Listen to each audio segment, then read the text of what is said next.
ಖಾಸಗಿ ಕಂಪನಿಯ ಸಂಬಳ ಸಾಲಲಿಲ್ಲ ಎಂದು ಹಸುಗಳ ಖದೀಮ ಹಸು ಕಳ್ಳತನಕ್ಕೆ ಇಳಿದಿದ್ದಾನೆ. ಗದ್ದ ಹಸುಗಳನ್ನು ಮಾರಿ ಕಾರು ಖರೀದಿ ಜೊತೆಗೆ ಸಾಲವನ್ನ ತೀರಿಸಿದ್ದಾನೆ. ಮಂಡ್ಯ ಮೂಲದ ಸೋಮಶೇಖರ್ ಕಥೆ ಕೇಳಿ ಪೊಲೀಸರೇ ಶಾಕ್ ಆಗಿದ್ದಾರೆ. ಅಮೃತಹಳ್ಳಿ ಸಂಪಿಗೆಹಳ್ಳಿ ಕಡೆ 8 ಹಸು ಕಳ್ಳತನ ಪ್ರಕರಣ ದಾಖಲಾಗಿತ್ತು. ಸಿಸಿಟಿವಿ ದೃಶ್ಯಗಳನ್ನು ಆಧರಿಸಿ ಸೋಮಶೇಖರ್ನನ್ನ ಅಮೃತಹಳ್ಳಿ ಪೊಲೀಸರು ಬಂಧಿಸಿದ್ದಾರೆ. ಬಿಎಂಟಿಸಿ ಬಸ್ಗಳ ಮೇಲೆ ಜಾಹೀರಾತು ಹಾಕೋ ಟೆಂಡರ್ ವಿಚಾರದಲ್ಲಿ ಕೋಟ್ಯಾಂತರ ರೂಪಾಯಿ ಅವ್ಯವಹಾರ ನಡೆದಿದೆ. 1,000 ಬಿಎಂಟಿಸಿ ಬಸ್ಗಳಿಗೆ ಜಾಹೀರಾತು ಹಾಕುವ ವಿಚಾರದಲ್ಲಿ 5 ಅಧಿಕಾರಿಗಳು ಕೋಟ್ಯಾಂತರ ರೂಪಾಯಿ ವಂಚಿಸಿದ ಆರೋಪ ಕೇಳಿಬಂದಿದೆ. ಶಿವ ಜಾಹೀರಾತು ಕಂಪನಿಗೆ 1 ವರ್ಷಕ್ಕೆ ಮಾತ್ರ ಟೆಂಡರ್ ನೀಡಬೇಕಿತ್ತು. ಅಕ್ರಮವಾಗಿ ಹಣ ಪಡೆದು 2 ವರ್ಷಕ್ಕೆ ಟೆಂಡರ್ ಅನ್ನ ನೀಡಲಾಗಿದೆ.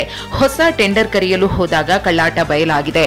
ಕಮರ್ಷಿಯಲ್ ವಿಭಾಗದ traffic manager Shriram Mulkavan, divisional traffic officer Shyamala Muddodi ಸೇರಿ 5 ವಿರುದ್ಧ ಕೇಸ್ ದಾಖಲಿಸಲಾಗಿದೆ.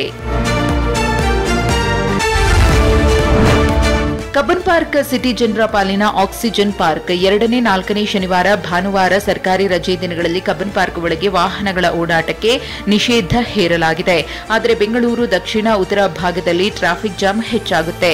ಈ ನಿರ್ಧಾರ ಕೈಬಿಡಲು ಸರ್ಕಾರಕ್ಕೆ ಸಂಚಾರಿ ಇಲಾಖೆ ಒತ್ತಾಯಿಸಿದೆ.